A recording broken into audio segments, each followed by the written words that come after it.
नमस्कार मैत्रिणींनो, रंजना किचनमध्ये तुमचं अगदी मनापासून स्वागत आहे. आज आपल्याला बनवायचे आहे घरच्या घरी रक्षाबंधनासाठी पेढे.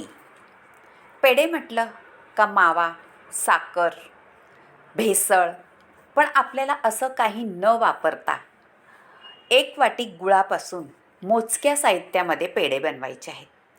त्यासाठी घेतलेलं आहे 1 वाटी गूळ, 1 वाटी मिल्क पावडर आणि 1 वाटी काजू. आता काजू आपण घेतलेले ते मिक्सरच्या भांड्यामध्ये आपल्याला छान असे बारीक करून घ्यायचं आहे. आता एक मोठं पॅन ठेवायचं आहे. छोटं असलं तरी चालेल, पण जाड बुडाचं पाहिजे. माझ्याकडं हे होतं जाड बुडाचं, म्हणून मी हे ठेवलेलं आहे. आता अर्धा चमचाच आपल्याला तूप घालायचं आहे. जास्त तुपसुद्धा लागत नाही याला मैत्रिणींनो. आता तूप विरघळलं का त्यामध्ये आपल्याला 1 वाटी गूळ घालून घ्यायचा आहे. आणि गुळाचा पाक करायचा नाही, फक्त गूळ आपल्याला वितळवून घ्यायचा आहे. गुळाचा जर पाक केला तर आपले पेढे जरा म्हणजे असे हार्ड होतील, जसे चॉकलेटसारखे. पण तुम्ही हे जर पेढे जर असे बनवले माझ्या रीते तर अगदी बाहेरून सुद्धा आणलेलं कळणार नाही लोकांना का घरात बनवलेत म्हणून, आणि बाहेरचे आहेत असेच वाटणार आहेत. नक्की करून पहा. अगदी 5 मिनिटाच्या आत ही रेसिपी होते मैत्रिणींनो, आणि ती पण बाहेरच्या मावा किंवा दूध भेसळ न करता ही रेसिपी होणार आहे. आता आपल्या भाऊरायाला तुमच्या हाताने पेढे खाऊ घाला बनवून, ते सुद्धा गुळाचे, पौष्टिक आणि हेल्दी. आता गूळ वितळला आहे, त्यामध्ये आपल्याला ही दुधाची पावडर म्हणजे मिल्क पावडर घालून घ्यायची आहे आणि वेलची पावडर ही घालायची आहे. वेलची पावडर घातल्यानंतर थोडं हलवून घ्यायचं आहे आपल्याला. छान असं गुळामध्ये मिक्स करून घ्यायचे दूध पावडर. आणि दूध पावडर थोडी मिक्स झाली का आपण जी काजूची पावडर करून घेतलेली आहे मिक्सरला, तीसुद्धा घालून घ्यायची आहे. आता हे सगळं मिश्रण एकत्र करायचं आहे, पण गॅस स्लो ठेवायचा.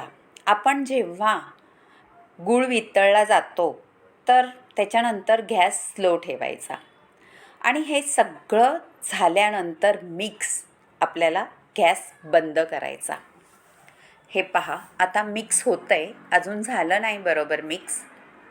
सगळीकडून आपल्याला काढून व्यवस्थित घ्यायचं आहे आणि एकजीव करायची आहे ही सामग्री. आता एकजीव झाल्यानंतर थोडीशी आपल्याला 2 चमचे दुधाचे घालायचे आहेत. फक्त 2 चमचे, जास्त घालायचे नाही, नाहीतर हे आपलं मिश्रण पातळ होणार. आता मिश्रण हे सगळं हे पहा एकत्र होत आलेला आहे, त्याचा गोळा दूध घातल्याबरोबर. मैत्रिणींनो, आपण गूळसुद्धा कमीच घातलेला आहे, कारण आपल्याला काजू पावडर आणि मिल्क पावडर आहे, त्याच्यामुळे समान सगळं आपण घेतलेलं आहे.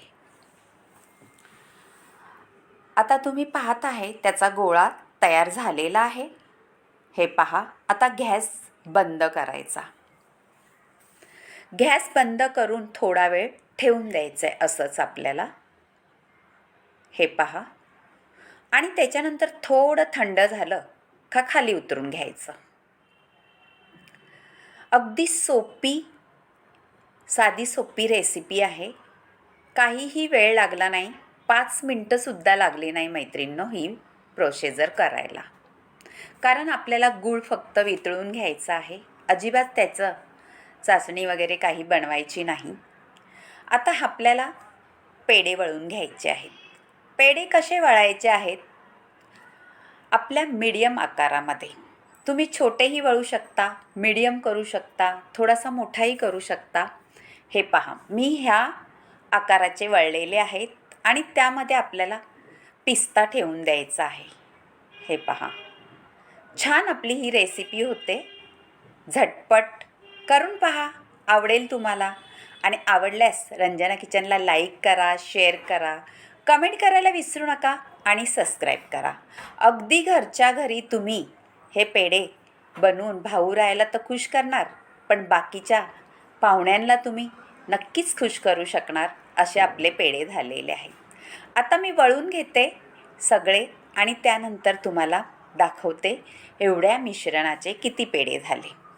ह्या पद्धतीने तुम्ही वळले तर ह्या मिश्रणाचे आपल्याला 11 पेढे तयार होतात. आणि तुम्हाला जर जास्त बनवायचे असले तर तुम्ही हीच सामग्री त्याचप्रमाणे घ्यायची. मी जसं 1 वाटी घेतले तसं तुम्ही 2 वाट्या घेऊनसुद्धा ही रेसिपी छान करू शकता. झालेले आहे आपले 11 पेढे झालेले आहेत नैवेद्यासाठी गणपती बाप्पाला. मी ठेवणार आहे आता आणि नंतर उद्या भाऊरायाला खाऊ घालणार आहे. नक्की करून पहा. अशाच नवनवीन रेसिपी पाहण्यासाठी रंजना किचनला लाईक करा, शेअर करा, कमेंट करायला विसरू नका आणि सबस्क्राईब करा. बाय मैत्रिणींनो, भेटूया अशाच नवनवीन रेसिपीमध्ये. तोपर्यंत घरच्या शुद्ध पेढ्याचा स्वाद घ्या आणि मला नक्की कमेंटमध्ये कळवा तुम्हाला हा पेढा कसा वाटला.